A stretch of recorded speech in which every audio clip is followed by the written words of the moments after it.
Imagine you wake up and your phone is already staring at you like a slot machine that knows your childhood. You swipe once, a small laugh, a small outrage, a small red dot. 10 minutes later, you don't even remember what you saw, only that your energy has been spent on nothing. Now picture a different morning. Your room is quiet, the first hit of dopamine is delayed on purpose, and your calendar feels like a dojo rather than a buffet. The day begins on your terms. Which version earns silent respect? Attention begs, status decides. Here's the painful truth. Dopamine isn't the enemy, it's a contract. Every contract has terms, and you sign them with your time. If you don't negotiate, your shadow will. Think Jung, but in your inbox. The shadow is that part of you that wants quick certainty and zero consequence. It is charming, fast, and catastrophic for long games. Today we're going to install daily rituals that tame that shadow without pretending you're a monk. You won't quit dopamine, you'll schedule it. You won't crush temptation with willpower. You'll move the furniture of your life so the wrong door's heavy and the right door glides. Before we dive, a quick, quiet CTA. If this makes you sharper in the first 3 minutes, tap like, share with one friend who needs stronger edges, and subscribe. Keep your name out of it if you want, status without noise. And comment one word at the end to lock the commitment. You'll know which word when we get there. Start with the frame. Dopamine is a currency. Like any currency, some purchases compound and others leave you hungover. The shadow loves the fast burn, doom scrolling, notification roulette, junk food productivity, editing file names, color-coding dashboards, pretending motion is momentum. Nietzsche would call this the seduction of the last men, comfort at all costs. Stoics would call it slavery to impressions. Machiavelli would call it poor statecraft. Bourdieu would remind you that status is a field with rules. Symbolic capital flows to those who can resist cheap theater and deliver clean artifacts. Translation: you're not paid for your flinch, you're paid for your finish. So map the terrain. Where does your shadow kidnap your day? It's rarely a villain with a cape. It's your thumb at 8:03 a.m. It's, I'll just check Slack before I start. It's the meeting with no decision maker. It's the half hour you spend crafting a clever response instead of a clear one. Make a quick shadow map. When in the last 7 days did you break focus within 5 minutes of starting? What was the trigger? Boredom, anxiety, social craving? What was the hit? Novelty, validation, consumption? What was the false story? I'm staying informed. I'm being responsive. I'm just warming up. Write 3 of these loops, not to shame yourself, but to see the wiring. The shadow hates light. And now, instead of promising to be a hero tomorrow, we install a clock, literally. Claim the frame with clock. In 9 minutes, you flip the power dynamic of your day. Minute 1 to 2, claim. Say it out loud to yourself or to your team. For the next 2 hours, I'm heads down on the core deliverable. If it's urgent, please give me the single-sentence version now. Otherwise, put it in the doc. That script does 3 things. It declares your field, it provides a path for urgency, and it offers a boundary that helps others respect you without guessing. Minute 3-4. List constraints. What 3 constraints define success today? Example: ship a clean 1-pager, confirm stakeholder B's risk, and avoid context switching. Minute 5-6. One expensive decision. Pick a decision that costs attention if deferred. Nail it now. Scope includes X, but excludes Y and Z. I'll communicate the trade-off. Minute 7-9. Concentration blocks. Schedule 3 45-minute blocks with 10-minute respiration between them. During blocks, your phone and notifications live in another room. In the respiration, you do a micro-reopen of the world. Walk, water, 1 stretch. The clock acronym stands for claim the frame, list constraints, 1 expensive decision, concentration blocks, kill switch. The kill switch is a 1-tap method to remove the lure, mute badges, close tabs, physically remove the device. If you want to make it social without turning it into a performance, ping your ally with clock started 0845 1115. Check in after block 3 with artifact. Notice the focus on artifact, not effort. You don't beat the shadow with willpower. You out-engineer it with edges. Edges are friction and flow designed into the environment. Put the cookie jar above your height. That's a cute edge. Put your phone into a timed lockbox until 11:30. That's a decisive edge. Move the dopamine slot machine farther than your impulse can reach. Replace weak choices with defaults that cost effort to undo. Want a tactical setup? Workdesk has only 3 physical objects: the artifact in progress, a pen, and a decision ledger card. Everything else lives in a noise bin you must stand up to access. Browser opens to your artifact's draft page, not your inbox. Music. Only one playlist without lyrics, started via keyboard macro. Calendar. A status lab block labeled as a meeting with yourself. People respect meetings, so make one with your highest leverage self. And the language script is non-violent but firm. I want to help. To do that, here's what we drop. Translation. Every yes burns time. Every no buys optionality. Edges turn no into the default and yes into a purchase. Now we unlock the twin engine that rescues you from perfectionism and collapse. Optionality via the 2-track day. You run the day like a rail yard. Track A is high demand, deep work, creation, decisions with consequence. Track B is low demand, admin, review, chores, reading that doesn't pretend to be work. Your shadow loves to camp in Track B all day because it feels busy and safe, so you force alternation. The morning arc is AAB. The afternoon is ABB or BAB depending on your energy. Here's the trick. Boredom is not your enemy. Boredom is your consolidation layer. Dopamine spikes create learning windows, but consolidation happens when you let the brain idle. So, when the urge to flee arises in Block 2, you don't flee to a feed. You flee to a deliberately boring B task that preserves the build. Rename files on purpose, clean your workspace, copy the key paragraphs into a summary card. This is called smart boredom. It keeps you in the field, not out of it. If a colleague interrupts, use the script. I'm in Track A until 10:45. If you want, give me the 1-sentence goal now, and I'll pick it up in Track B. You're not rude. You're running rail traffic. Rule 7 changes the way you enter any room. Scarcity windows. Dopamine is either dripping all day or concentrated into windows you control. When it drips, you never feel satisfied and you never feel done. When you concentrate it, you create peaks that feel like real victories and long valleys where depth is possible. You schedule your hits. Social media at 12:30 and 18:30, 10 minutes each. Never at wake or pre-sleep. Caffeine only after the first deep block. Sugar only paired with a walk and a call to an ally. YouTube entertainment only after shipping the artifact. This is not moralism. This is pharmacology of focus. Plan peaks that are dense and clean. A 10-minute highlight reel of a sport you love, one gorgeous coffee with a view, a quick song on an instrument after you ship. Peaks become rewards, not leaks. And yes, you can, bundling temptation, without lying to yourself. Listen to that favorite podcast only during the 20-minute recovery walk after Block 2. The reward is real. The timing serves you, and the shadow is fed without running the day. But status without noise requires proof, not testimony. Enter whisper authority and artifacts. Most corporate theater is noise, updates, vibes, sync meetings that produce nothing. Whisper authority says, ship clean artifacts on time, with sharp edges and minimal explanation. A one-pager that answers the 3 questions the room actually has. What decision? What risk? What next? No fluff, no hero story. Your slide deck has fewer words than a text message. The appendix carries the load for those who care. Never tell the room how hard you worked. Show them the cost you absorbed and the optionality you purchased for the team. Use artifacts that are physically visible in your dojo status lab. A shipped ledger where each day you check one box, shipped or not. A wall calendar with red X's for claimed the frame. A small cube that you flip to deep when you enter Track A. People will notice without you saying it. That's the point. The subtle flex is a clean deliverable, not a noisy claim. A quick script when someone asks for a live walkthrough of something that needs no meeting. I can record a 5-minute loom with the decision, the trade-offs, and the next step by 4 p.m. That sentence buys you back an hour and gives them exactly what they wanted. Certainty. If you want to hold the line longer than a week, you need a ledger of alliances. Not a group chat that degenerates into dopamine ping-pong. A ledger. 1 ally, maybe 2. The ledger has rules. You send 1 message at the open of your day. Clock E08, 45, 11, 15. Artifact. V1 strategy brief. 1 expensive decision. Exclude live dashboard.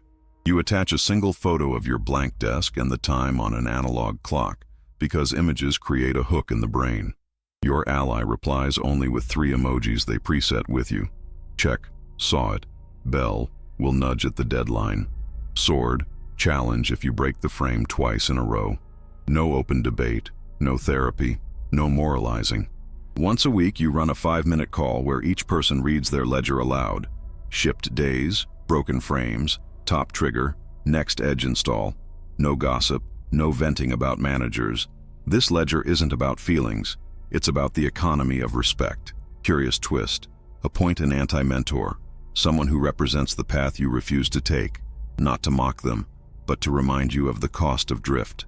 When tempted to accept a calendar invite with no owner, ask, would my anti-mentor take this? If yes, decline with this script. To help, I need an owner, an objective, and a decision. DM me when those are set. I'll be fast. That's whisper authority. Boundaries that serve the mission. You now have a day that alternates tracks, a clock that claims your mornings, edges that resist drift, and scarcity windows that consolidate wins. But the night either makes you or ruins you. Night shutdown and dream seeding is where you stop pretending you can brute force everything while tired. 30 minutes before you sleep, you end the day with a shutdown phrase that signals finality. Day closed. What's one thing that would make tomorrow easier? You write the answer on a card. You then walk for 10 minutes. No phone, low light, calm breathing. This decompression signals the nervous system that the hunt is over. Then you seed a problem for your sleeping brain. One question, phrased simply, that matters tomorrow. How can I cut this deliverable from 5 pages to 1 without losing the point? Put that card by the bed with a pen. If the answer comes at 030, you jot a line, not a paragraph. Protect your caffeine and bright light for morning. Protect your deep sleep by keeping your last dopamine window at least 90 minutes before bed. Pre-sleep entertainment. Choose narrative that completes, short episode, short story, rather than endless feeds. The shadow loves endlessness. You love closure. In the morning, your ritual begins with light, water, and movement before screens. If you must touch the phone early, touch only the weather, not the world. That's how you start with your life, not the planet's circus. Audits make this sustainable. Once a week you perform a 15-minute audit. Think stoic evening review, but with numbers. Metric 1. Dopamine latency. The number of minutes between wake and first digital hit. Push it to 30 minutes next week. Metric 2. Context switches during track A. Keep it under 5. Metric 3. Shipped artifacts per week. Not tasks, not meetings attended. Artifacts, briefs, code, designs, decisions. Metric 4. Interruptions rejected with respect. Count the times you used a boundary script. Metric 5. Energy steadiness. Rate each block 1 to 5 and note food sleep patterns. If something crashes every Tuesday at 3 p.m., it's not fate, it's a pattern. And now the errors that ruin good intentions. Error 1. Nice guy without edges, saying yes to gain affection and losing respect. Fix. Default to I can after X ships, or happy to help. To do that, here's what we drop. Error 2. Confusing attention with status, posting progress for dopamine instead of for delivery. Fix. Show artifacts to the right eyes, not to all eyes. Error 3. Tool theater, spending 2 hours tuning the to-do app instead of deciding. Fix. Decision first, tool later. Error 4. Monastic extremes, promising 0 dopamine forever and binging by Thursday. Fix. Scheduled peaks with scarce, dense rewards. Error 5. Constructing a fortress of rules and forgetting the job is to move the goal. Fix. Weekly audit includes one question. Did any of my edges overfit? If yes, remove one rule. Keep the core. Let's build a 7-day protocol you can start tomorrow morning. Day 1 is foundation. You set clock for a single 90-minute session. You remove one feed from your morning, not all, just one. You pick a single artifact to ship in 24 hours. It can be small but real. You text your ally the ledger message and ask for only the check emoji reply. You end with a shutdown phrase and a 10-minute walk. Day 2 is friction. You install one edge at your desk, a noise bin or a physical phone exile. You reduce your notification badges to 0. You schedule 2 track A blocks in the morning and put your first dopamine window at 12:30. The script today: I'm in track A until 11:15. Give me the 1-sentence version now or send it to the doc. Day 3 is scarcity. You define 2 peaks you will enjoy guilt-free. a killer coffee, and a 12-minute video of a creator you respect, only after shipping. You delay caffeine until after the first block. You try temptation bundling. Your favorite podcast only during the recovery walk. Day 4 is whisper authority. You craft one clean one-pager and ship it. No performance, no apology. Use a 3-line cover note. Decision: X. Risks: Y. Next: Z. Appendix for detail. You decline or rescope one meeting using the script. To be useful, I need owner, objective, decision. DM me when set. Day 5 is alliances. You have the 5-minute ledger call with your ally. You read numbers, not novels. You pick one anti-mentor pattern to avoid next week. You pick a reward for shipping 3 days in a row. A reward with a wall, not a hole. Day 6 is optionality. You run the 2-track rail yard properly for a full day. AAB morning, ABB afternoon. If you break the frame twice, you trigger the sword emoji, and your ally pings you with reclaim frame. One expensive decision now. You do it. Day 7 is audit and reset. You score your metrics, identify one high-cost trigger to neutralize next week, and you set a tiny raise. Plus 5 minutes dopamine latency, plus D1 shipped artifact, 1 meeting attended. You then do a longer night shutdown with dream seeding for a bigger problem. The week isn't a harvest, it's a prototype. Next week, version 2. Let's get more tactical with scripts. When a manager swoops in with quick question during your deep block, you say, I want to give this the attention it deserves. I'm heads down until 10:30. If it's urgent, what's the one sentence I need right now?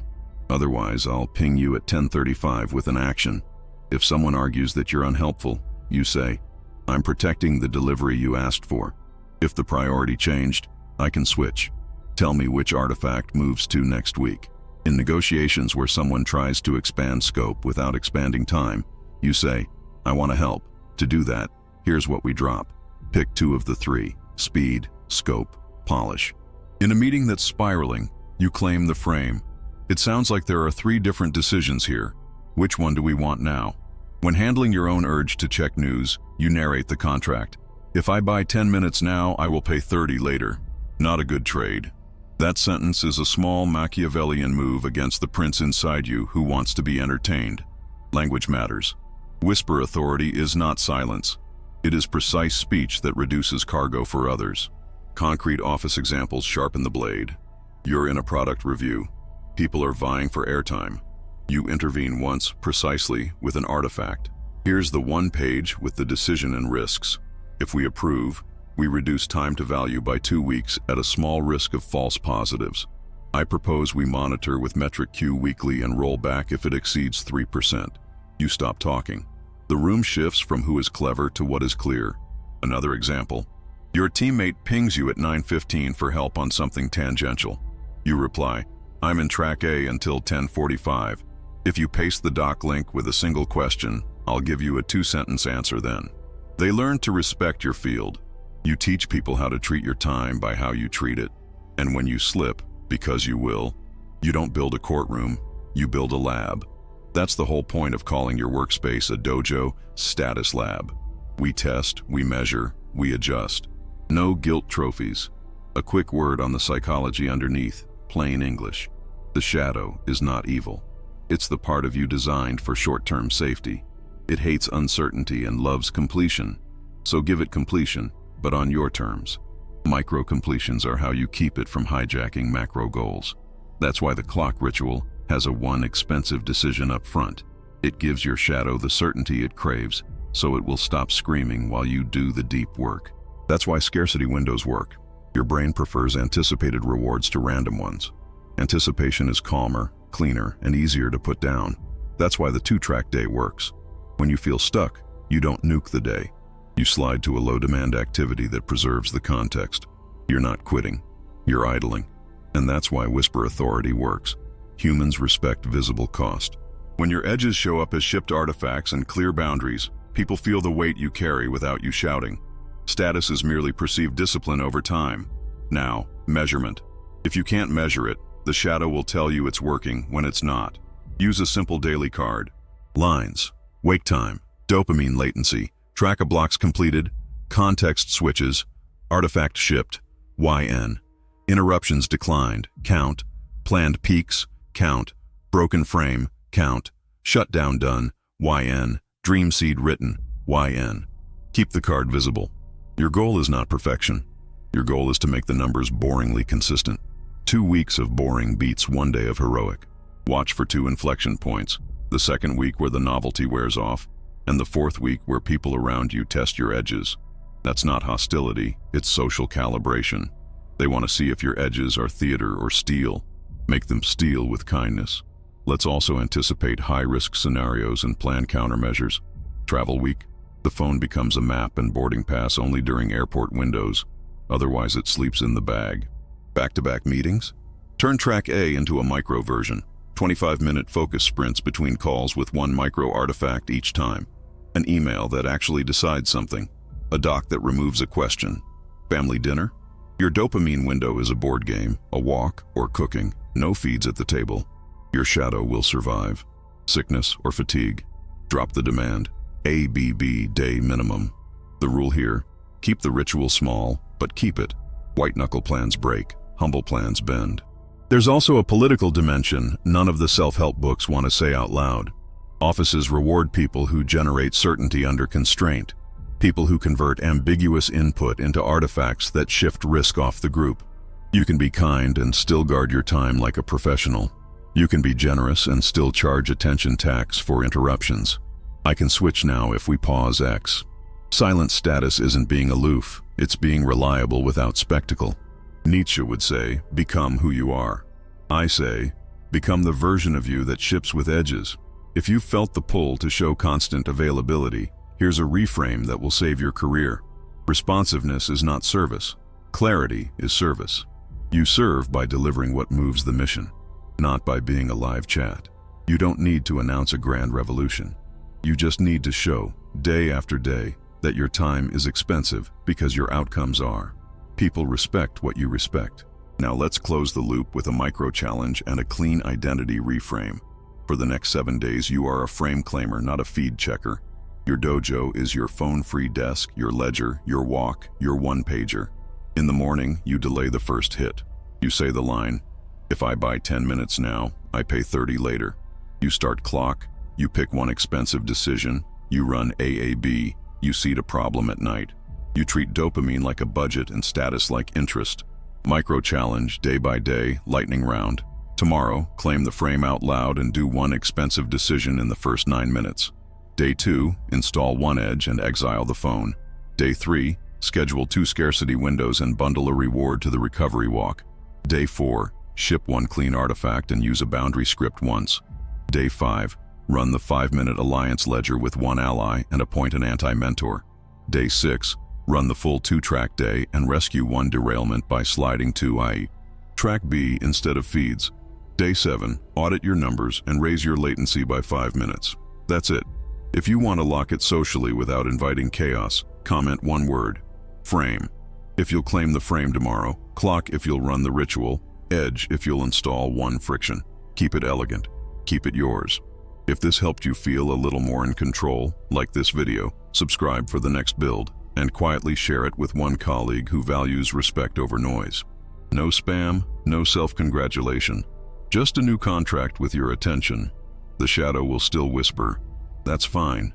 You won't fight it with shame. You'll feed it on your terms. Peaks when earned, valleys when needed, artifacts that speak for you. And when you enter rooms from now on, you will feel the rule that changed you. Scarcity windows turn you from a consumer of dopamine into an investor of it. That's how silent status compounds. That's how careers stop begging and start deciding. Now stand up, walk for 10 minutes, and seed the single question your sleeping brain can answer. Tomorrow morning, let the light hit your eyes before the world hits your mind. Then claim the frame. You know the line.